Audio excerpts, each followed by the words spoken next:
What's going on? I've got a Judge DiSanto clip. We have a little bit of an attorney battle. Not really. They're just picking at each other. But the defense attorney has a little bit of a chip on his shoulder, starts talking back to Judge DiSanto. Then the prosecutor's like, nah, he's lying. This is what happened. Oh, it's good. This one's good. There's almost yelling. An attorney almost yells at Judge DiSanto. Let's just say that. And yeah, he's got a lot of attitude. This is why I'm calling him contemptuous. Bring that attitude in front of a judge. Yeah, good job. You're an attorney. You know better. All right, you guys know what to do. I'm Colin. We're cooling. Let's go. Late, then that opportunity is not there anymore. So let's go on the record. Is your client here? Okay. Let's go on the record in the matter of the state of Michigan versus Bart Yenna, 221319. Welcome to court, Mr. Yenna, present and approaching. Please state your name for the record.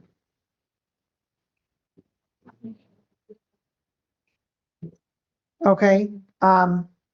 So weeks or months. hold on, counsel, please give me just one moment. This matter was scheduled for a probable cause conference. Is there a problem, counsel? I need to make a record. This matter was scheduled for a probable cause conference on September 4th. There was a plea to a misdemeanor, and then drug court was going to be part of the plea. Then the plea was not taken due to lack of clarity regarding the treatment court intention. And then it was adjourned to today's date at 8:30. And so I have the plea sheet here indicating could not resolve terms. So does that mean that it's going to be set for an exam? Well, what I'm asking, Judge, is that we adjourn the matter to either the 9th or the 23rd, whatever Thursday the court may be available on those days. Because we just learned of this today. I don't know if the eligibility need for a drug court is of the moment. My client's intention is to get we're going to get a independent controlled substance evaluation. He doesn't have an alcohol issue. He doesn't live in the jurisdiction. There's some details that need to be worked out. I'm not going to resolve the case and send him up for failure. And I think that what all this is talking about, which I've been suggesting, is that there needs to be a evaluation of the circumstances. The idea that he's going to sobriety court suggests he's an alcoholic or an alcohol issue. That's not the case. He's also been, and again, these are issues with the prosecutor's office. And last time we were here, the court and the prosecutor weren't sure if the offer was a Killebrew or a sentence agreement. Well, the court wasn't sure because I don't know what the two of you spoke about. I didn't know either, and I couldn't understand the language either. They didn't figure it out. They didn't clarify and say, this is what we're doing. I learned of something new today. So I don't have time to assess it and resolve the case today. I also think that whatever is being suggested here about a drug court, there's issues regarding transportation. He doesn't live in the jurisdiction. This court may take him, but he may not be able to get here. And I don't want to subject him to failure if he's not real. But just even beyond, which I think is more for an issue for when we come back. The premise seems to be that there's a unknowing desire without any reason or justification to send him to some kind of drug court counseling, missing the understanding that he's been involved in treatment and counseling for a long period of time, and it can establish that. So I don't even know if the drug court would take him, or the counseling or sobriety court would take him, because he doesn't have, at the moment, he's not in crisis, he's not, and this isn't a driving case. His use of drugs is long in his past, and he's in a program right now. So again, these are things that I would advocate at the time of sentencing, if there was not the court, if they weren't trying to put him in a group that he may not need to be in, and there wasn't some individualization as to which it happened in this case. I'm not saying, I don't know, I'm not a doctor, but I certainly think a substance abuse evaluation would help bring this case to resolution before we start concluding things about it. That's all. I need some more time about that. I just learned about this today. I didn't get it. You just learned about what? This new discussion about how they want to resolve the case.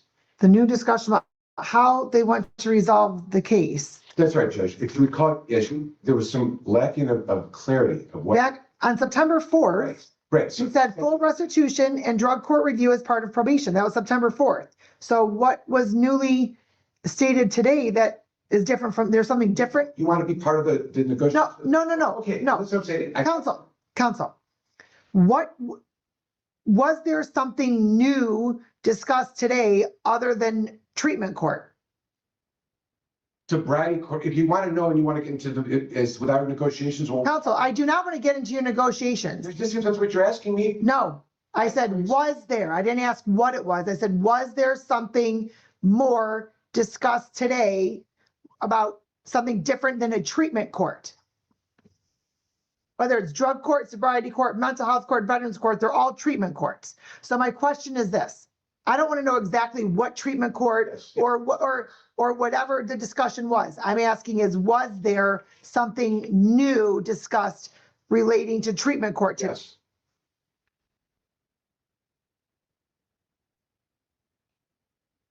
And as I indicated before, if your client resides out in Macomb County, have you looked to see, and I understand your statement and your position is that your client may not be eligible for treatment court because he doesn't have an issue with alcohol or substances. But my question is, have you contacted any of the Macomb County district courts, the treatment courts that are out there? Not yet. That's one of the things I intend to do since I just learned of this new thing today.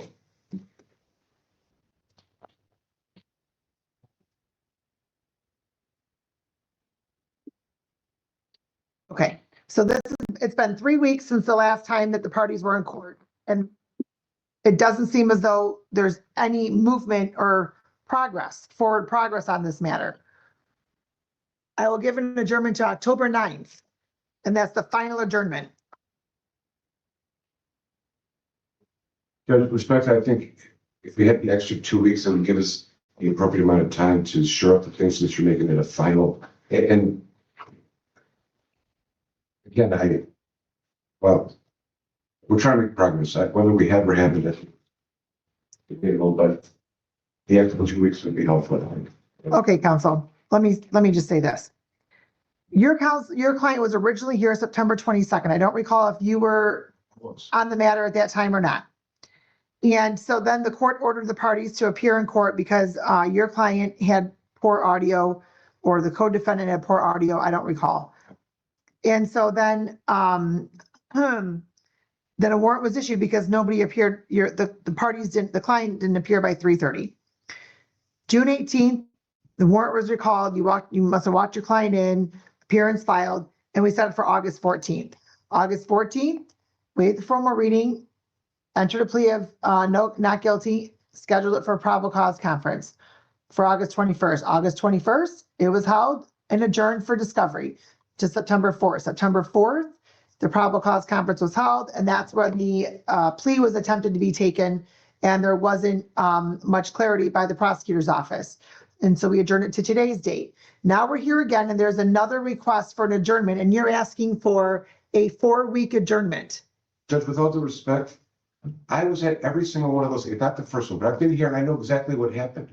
And to suggest that somehow this is our fault unilaterally, do you know what goes on in that conference room with there? Hold on, counsel. Hold on. Hold on. Mr. Kamorn, let me clarify something for just. Hey, Bus, I want to introduce you to every other attorney. I'm guessing he's talking about the prosecutors. Actually, I know he's talking about the prosecutors because they're about to come up and defend themselves. Man. Let's irritate the judge and let's throw the prosecution under the table or under the bus. Yeah, good job. Good job, my friend. One moment. I'm not accusing you of anything. I'm making a record, a procedural record for the case. Because Okay. excuse me, let me finish. Let me finish. I understand that there is one prosecutor and multiple defense attorneys that are trying to speak to the prosecutor then. That is why this court expects that attorneys are going to speak outside of court and not wait until court to have communications. Because this court has to make sure that it is reporting accurately to the state court administrative office on our timelines. And the state court administrative office has put forth certain timelines for certain cases. This case is now over that timeline, even after your client's turned himself in. So that counsel is why I'm making a record. I'm not accusing anybody of anything other than not having communication outside of court potentially. But that be that as it may, this court will give a 2-week adjournment. Judge, respectfully, I just want you to hear something.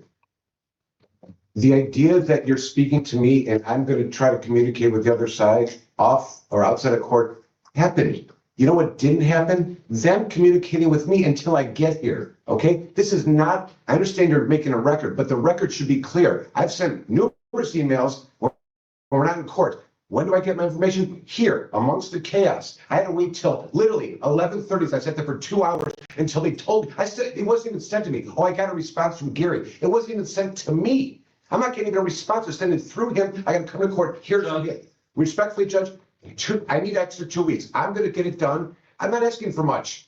The delay in your records and stuff, fine. He's out on bond. He's got his tether, which we'd like to have removed today. There's no reason for us to, and he's waived this right of speedy trial for this point, okay? So there's not a legal reason for us not to get the extra 2 weeks, all right?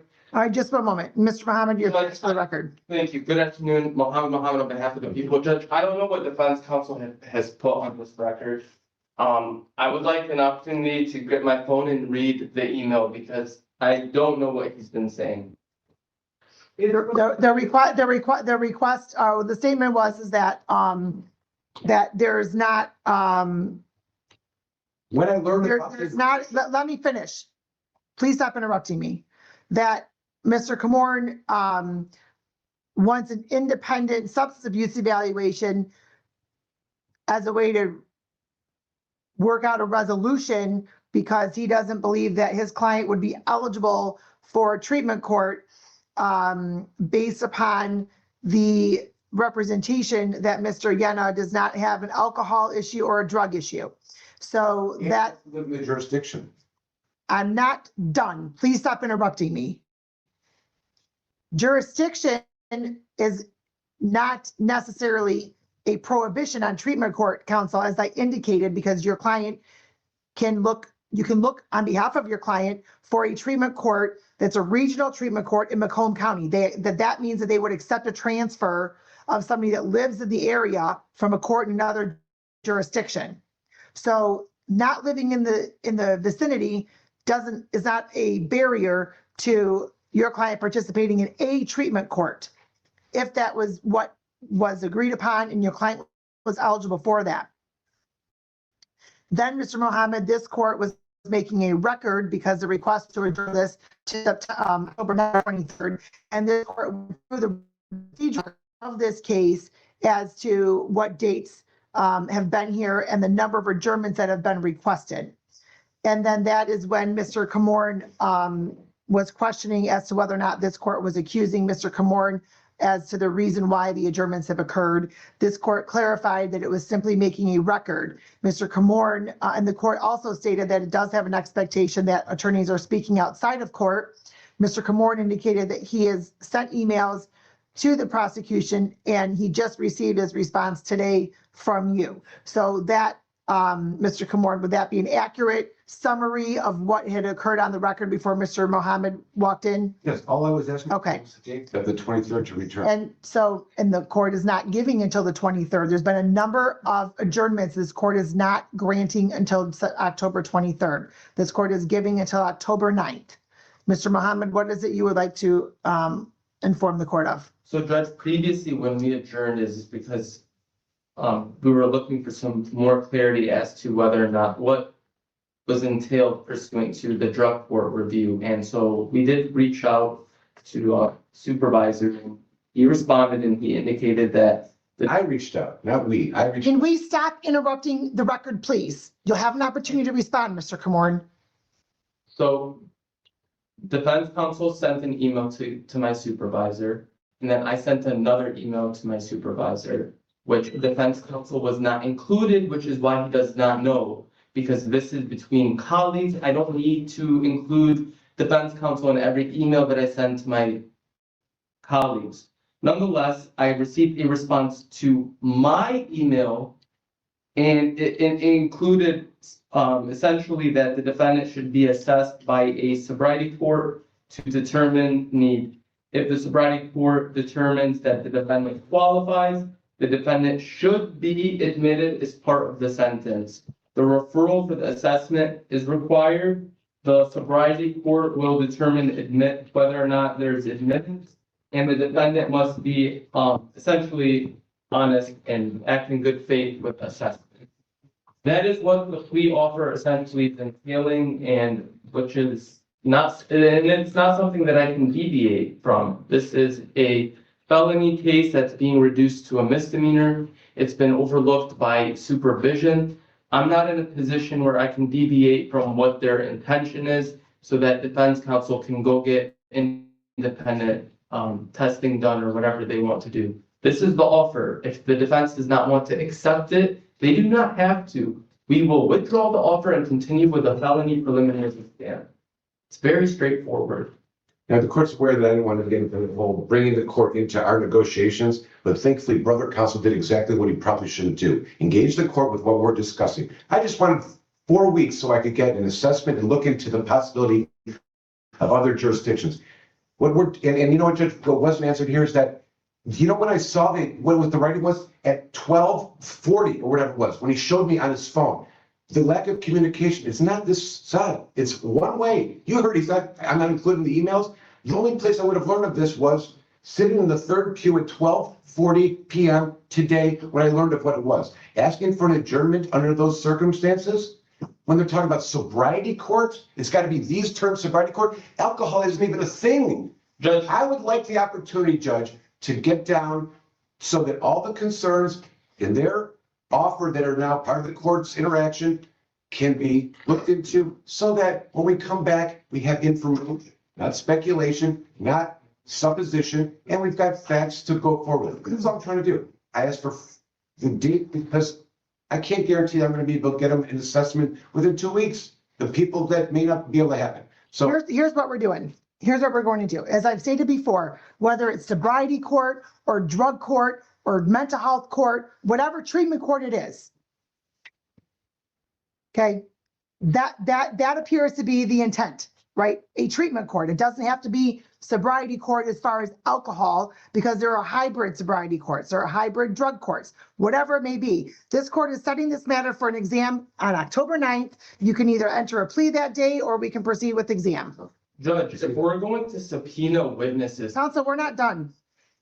Judge, if we're going to subpoena witnesses, I don't know if we're still going to, continue on with the plea. A plea offer has been on the table since the last hearing. since 12:40, It came back in the pew. Counsel, it was here September 4th. Judge, Nobody knew if it was a sense agreement or a plea or a killaboo, Judge. You didn't know, he didn't know. You'd think that they would have called and figured it out. We didn't know that. They didn't call me and say we figured out it's a sense agreement or a killaboo. Never happened. I had to communicate with the boss and still didn't get a response from him. I heard today at 12:40 in the third pew of this courtroom. The idea that what I'm asking for, I'm not working on the outside or trying to communicate with people, is a falsity. I didn't say Showed up here. we weren't doing that, counsel. I said that. Not been I said that's the expectation of the court, that attorneys are communicating outside of court. He's certain that I'm doing that, and you shouldn't worry about me not doing that. And and with that in mind, let's look at the other side, because I'm not getting the information. I know you've got a tight schedule, but I'm doing all I can. I didn't want to show up and have to wait 5 hours to come back on another day. and Judge, Okay. I have to put on the record since when he's going to go into the attempts he's making outside of court, I'm just going to go ahead and read when he sent his email, specifically what time he sent. Because I expect. Hold on, counsel. Mr. Kamorn, give Mr. Last night, there's no. Give Mr. Muhammad an opportunity. Several weeks ago. It was at 8:47 p.m. last night is when he sent the email, and I followed it up with another email to my supervisor that same evening. Was that, let me ask this question.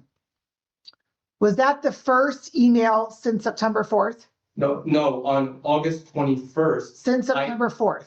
Right, no emails were sent by them to me. On When August, we left here. Was that the first email communication since September 4th? Yes. yeah, was the I need email them. that, Nothing from them to me. Okay, stop. Here's what I'm going to indicate. On September 4th, there is some, Stop. You gotta love it when attorneys bicker. They're bickering right in front of the client too. I mean, the defense attorney's going to town for his client. I'm sure the client feels great right now. It's like, yeah, get him. You can take all the heat from the judge. Therefore, I don't have to. It's a good move. If your client's gonna get me in trouble, I'll take the heat for it. But no, it's not a good move. That's a lie. That's a sports manager 101. When your player starts getting frustrated and starts talking back to a ref or an umpire, you want to intervene, and you want to, even if you don't agree, you want to pick up the fight just so your player sees that you're heated and then like lets you take it. So if there's going to be any punishment, it's going to come down on you. You don't lose a player. That, in my mind, that's what I was saying when I said it's good on the attorney to do this. But now he's got a career in front of this judge. Probably not the best move. But good on him for defending his client, I guess. But he's not really defending his client, is he? He's arguing to the court about procedure and mad about the prosecution. He's not even really defending his client right now. Anyways, it's still a good show for the client. Hopefully he's not a public defender and he's getting paid for this, because it is a good show.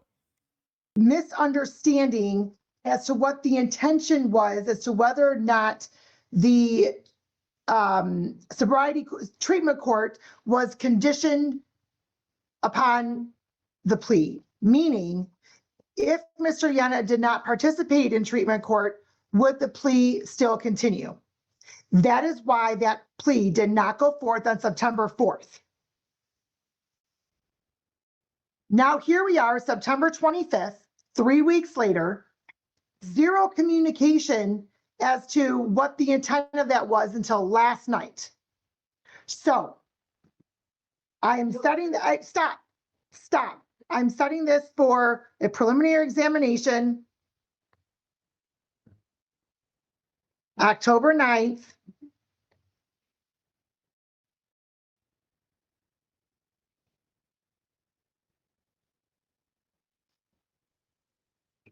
One PM. 1 p.m. In the interim, counsel, if you want to explore treatment court on behalf of your client in Macomb County where he resides, you may do so. And then if at that point on the date of exam, if your client's participating in treatment court, then the plea will continue. Judge, I want to make it clear, there's no guarantee the plea offer will be open on the day of the exam. Counsel, there is not any communication between the two of you for the last 3 weeks. Judge, I am not going to put Mr. Yana at a disadvantage because counsel did not communicate. So I'm going to indicate that this matter is scheduled for exam October 9th at 1 p.m. There's a pending offer that has to be reviewed to whether or not Mr. Yana would even be eligible for treatment court. If he's eligible, then we'll proceed. If not, then we won't with the plea. His eligibility is whether the assessment would make him, after an assessment, he would be a candidate for it. Counsel, the treatment court will assess your client to determine if he's eligible. That's how that works. The treatment court does an assessment to determine if a potential participant is eligible. That's how that works. Judge? yes, Judge, and if the defendant qualifies, then he should enroll. That's essentially what the plea is. It's very clear.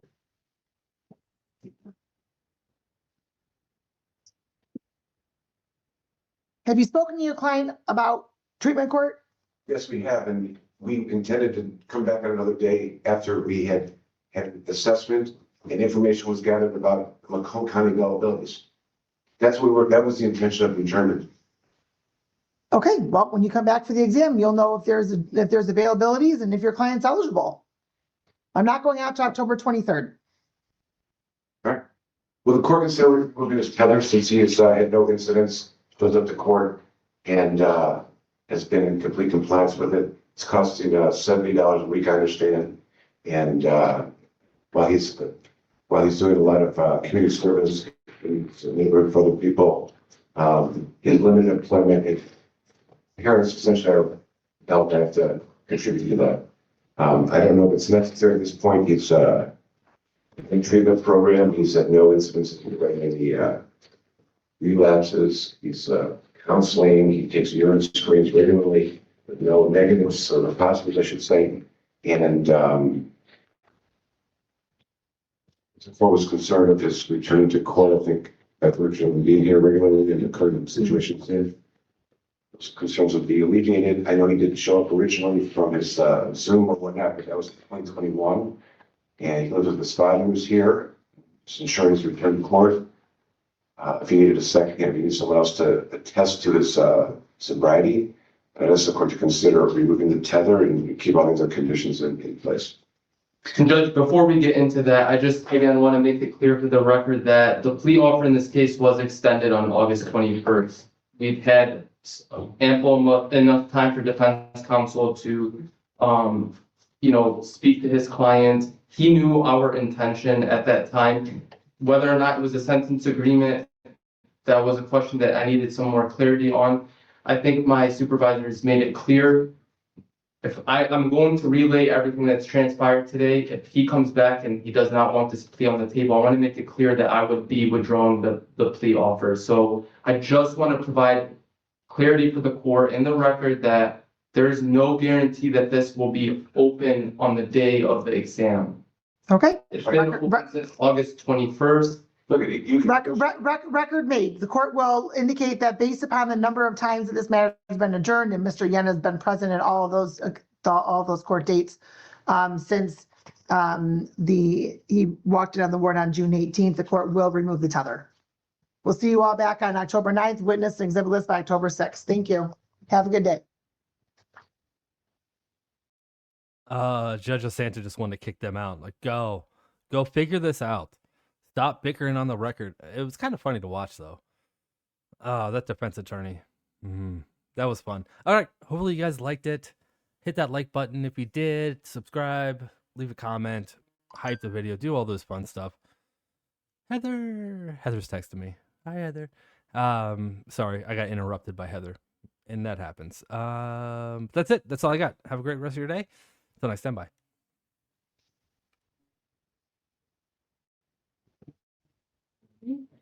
Mr. Paul, present. Actually.